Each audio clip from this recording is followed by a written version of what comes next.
All right, good evening and welcome back to Wase Unfiltered, the show where we ask the question others shy away from.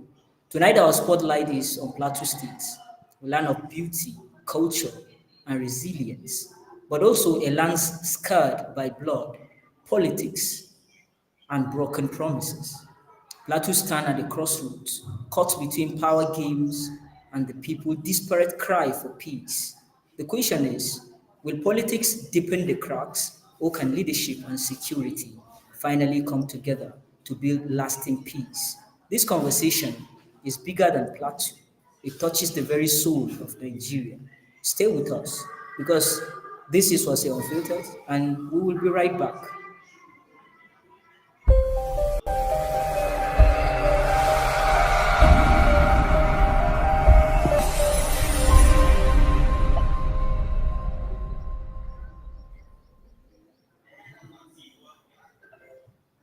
All right, welcome back, gentlemen.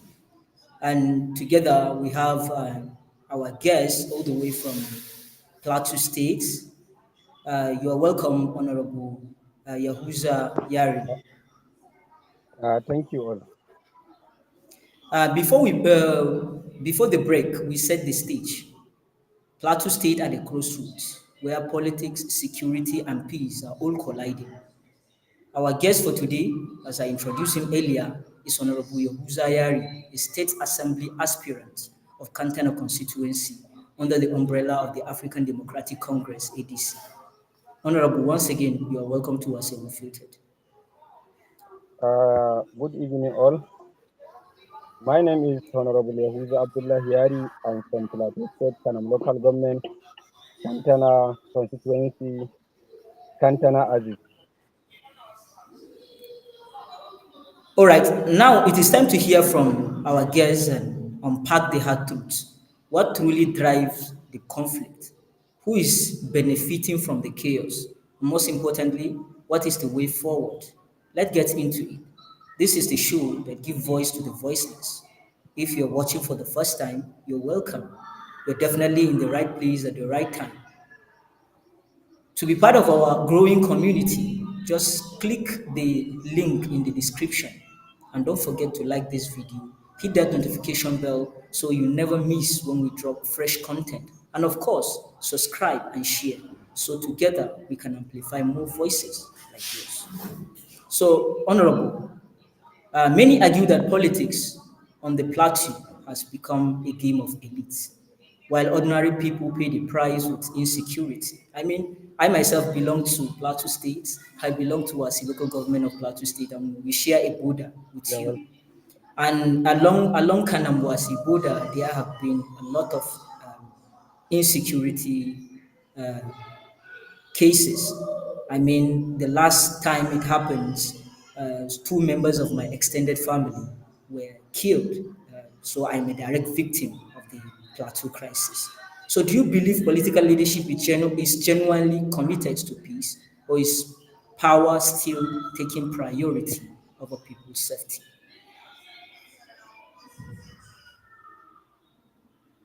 can you add voice more so that I can hear you well? All right. All right. I say, do you believe political leadership is genuinely committed to peace, or is power still taking priority over people's safety? Uh, good evening once again. Like I said, my name is Honorable Yahuza Abdullah Hiari, and I want to say a little concerning this topic. I think the problem, our problem in Kanam local government is all about leadership. And frankly speaking, um, I am the citizen of Nigeria, the indigene of Kanam local government. We are always concerned when we see our people left behind. And we are believed we have sons in power, or let me say in government. But in frankly speaking, in Kanam local government, in terms of political development, we are left behind, and like we are no like people take us like we are not in the system. Well, we have right from councillor level, we have councillors across all the world. We have local government chairman, and also we have state house of assembly. In Kanam local government, we are opportune to produce almost two state house of assembly. I think it is a big opportunity to we, the people of Kanam local government. But as an executive and as a representative, I don't know. Now in Nigeria, like if you want, you contest and you win election without knowing your activities. That is our problem in Kanam local government. And to be frankly speaking, imposition since I was born in Kanam local government, the major problem of Kanam local government is imposition. Imposition in the sense that like they don't leave people to choose a good leader. All the leaders that elected now, they are not chosen by by by the the masses. masses. They were chosen by our country. Or let me say by by our like how can I call it safe? The political elite. The political leaders. So to be frankly speaking, this problem is killing us. And if we couldn't wake up and like look for a way that we are going to tell these people that are always bringing or let me say doing imposition to us will still leave behind. Like you say, you are from Wase local government. Look at the Wase local government. Before kind of local government, we are in the government more than the Wase local government. But today, we cannot even compare ourselves with Wase local government because they were blessed with good governance and they are trying. And to be frankly speaking, my concern, or let me say, I want to call the attention of youth and the entire people of Kanam local government. So we need to change the system, the political system in Kanam local government. This is what is killing us, and this is what we are facing since we were born. And up to today, this problem is persistent. So number one, to be frankly speaking, uh, the executive chairman of Kanam local government, as can see, the guy is trying, the man is trying very well. But to be frankly speaking, our representatives, or let me say, the State House of Assembly and two, we are blessed again. We like the member House of Assembly is from Kanam local government. But can you imagine, like as the first tenure, when he contested for the red, I think he has almost 60,000 votes in Kanam local government. Well, he have almost 8,000 in Panchi local government, and he has 6,000 in Kanki local government. But can you imagine? He is our brother, he is our son, and today he knows the problem of the local government, and that is why we are bringing him into that position, thinking that our problem is going to be resolved. But to be frankly speaking, up to today, we are all Nigerians, and we know Nigerians. This government is dealing with those whom are always speaking, and the government is dealing with those who know their right. To be frankly speaking, educationally, the guy, or let me say, the man is good. But to be frankly speaking, he is just behaving like he was not. All right. Honorable Yahuza, could you please cite some of the problems, I mean, the political problem you've been mentioning? I think we have lost Mr. Yahuza. Are you with us? Honorable Yahuza?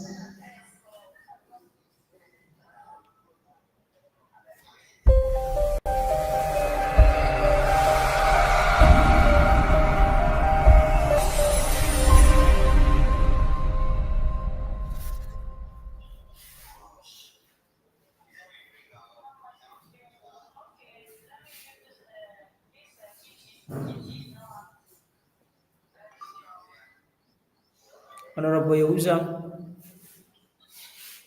I think we have lost him for now. And don't forget, our viewers, you're watching Wase Unfiltered. And don't forget to like this video, subscribe, and of course, hit the notification bell so that you will be alerted whenever we drop any content.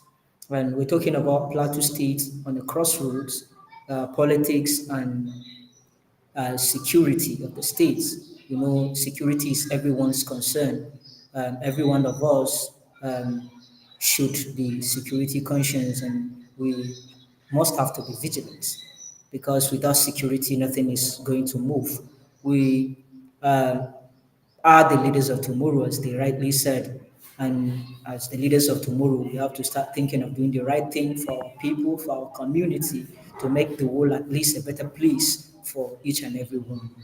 And welcome back, Mr. Honorable Yahuza. As I'm speaking, our concern here is that lack of employment, lack of empowerment, lack of skill acquisition, and lack of Yeah, before constituency you project. All right. Before you continue, I want I want you. The main topic of today is security, and specifically, we focus our lens on security and politics. How do you think the deteriorating insecurity in Plateau State or uh, has an effect on the political space? Is it the politics that is causing the insecurity, or the insecurity calling the political instability in the state? Or both at the same time? so, in constitution, government is to like to provide shelter and to secure your life and your property. And, directly, the issue of insecurity, it is government activities, not individual or communities. And Alhamdulillah, concerning the security, to be frankly speaking, our people are trying much, especially our vigilantes. And if I can remember, uh, Canada local government is a uh, local government where like we shouldn't or we wouldn't face insecurity challenges before. But now, as it is, before this thing was, we call the attention of those that are responsible for that. I think right from the local level, we speak to the chairman concerning the security challenges because our people has been killed. And going forward, we speak to the chief security of the state. I mean the governor of Plateau State.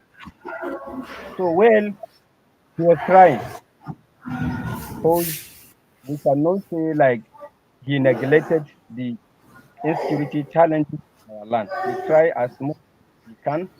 And my own concern here, as a son of Kanam local government, I think the government of today. If you want government to give you attention or to consider you, unless you have people in government, and at state level, we can only say we have state house of assembly, where our state house of assembly is up to today. Those areas have been affected by bandits. Those people, they have killed so many people in our land, in Gargaditiri, more than 200. Because there was a time almost 70 vigilantes are being killed. And up to today, our state house of assembly will go and like sympathize, or let me say, greet them by telling them, inshallah, they will try as much as they can. I think uh, he is representing us at Kantana State constituency. He the one that's supposed to speak to the government and to the governor concerning our insecurity challenges. I think if he's higher than the state, we have our representative. We have House of Reps and we have senators. My problem, or let me say, as a son in Jarlan who wants the development of Jarlan and and our people, I in particular, I call their attention right from the local level. You know, concerning security, there is local security, which is if the government cannot provide or government cannot secure your life, you as a individual or you as a community, like you have to do local local security that can protect that you guys you can protect your life at local level or at community level. So we call their attention because vigilantes are doing well. You know, vigilantes they don't have gun. So at least our state house of assembly, our reps, our senators, they can also contribute or they can also buy guns and invite police officers to come and train in order to protect their lives. If they know that they cannot bring police or soldiers to defend us, at least the vigilantes are in that community and they are ready and they are All right. to protect that Yeah. those who live in that community. So directly, I in So, person, uh, yeah, based on yeah. experience and little knowledge I have, the way this insecurity will be tackled, it is only when our state house of assembly, our house of representatives, our senators are involved. Because we know the governor, the mission is not from Kanam local government, right? And whatever happens to the people of Kanam local government, the indigenous of Kanam local government will feel so bad then other local government. We know we are all brothers because we are from Plateau State all. And the governor, he was from Mongo local government. And these insecurity issues is in Kanam local government, Kantana district, or let me say Kantana constituency. And our rep, he is from Kantana constituency, as you can see. Like we have son in government who has power, who has capacity, who can like make effort to tackle these insecurities. So number one, the thing we need from them is simple. If you cannot come and sympathize with those people that been killing in those communities, we need financial support so that these vigilantes will provide food to their families and go to that bush. At least, even though they can stay for 1 week or 2 weeks, in order to see that they have pushed the bandit away. So we speak to him on that. Uh, can you imagine our House of Representative wasn't like respond? And my pain here is that as a jar. And these people that are being killing, they are jar by trap, and you are jar by trap, and you have something to tackle this insecurity, but you wouldn't do anything. Please, if the state cannot provide or the state cannot show our life, but speak to the national level, I think he can sponsor police more than 100 to come to that village, to stay in that village, to save people life and be giving them something. You know, their salaries cannot do anything for them. But at least a house of representatives, you can say, okay, if they are going to be giving you 2,000 or 4,000, this one is allowance because I want you to stay in this community and to tackle these security challenges in that community. And he Sure, sure, wouldn't do that. definitely. I believe, yes, this securing the life and properties of the weak and vulnerable citizenry is the essence of the existence of government anywhere in the world. And in Plateau State in particular, there seems to be a widening gap between citizens and the government, both level. I mean, how can that trust be rebuilt? Practically and not just in speeches. Do you believe it is practical? Is it kind of feasible for us to restore that trust between the government and the people, considering the fact that a lot of people have lost their hope in the government?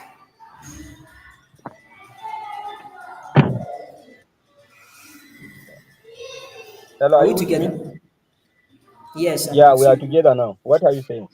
Yes, I ask you, how can because we build even trust? Is it practical? Is it feasible for us to rebuild the trust between the government and the governed, between the security agency and also the weak and vulnerable citizenry? Is it possible for us to rebuild that gap? All right, we have lost him again, and we'll go on break. We'll be right back.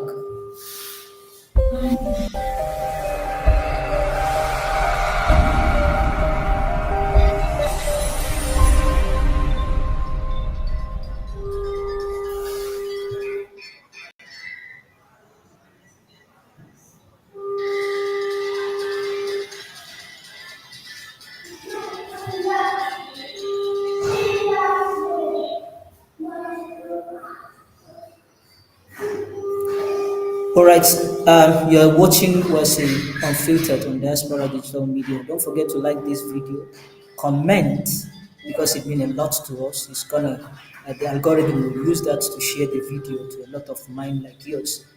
And don't forget to subscribe to our YouTube channel. Follow us and also hit that notification bell so that you'll be alerted whenever we drop new content. We are still on it. Plateau State at the crossroads, security and politics, as we're approaching the 2027 general election.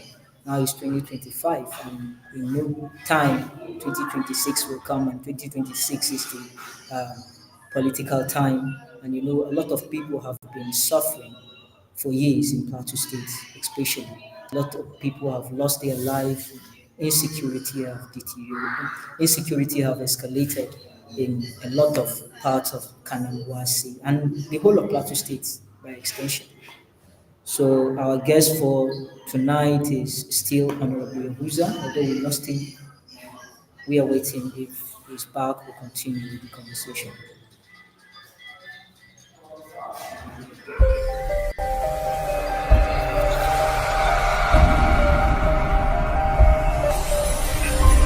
Hello? Hello? Afternoon.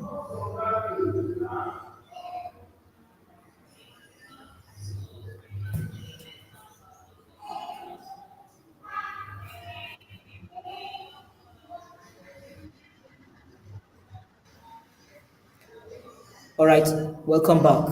I think we've lost him for good now. He's not yet back.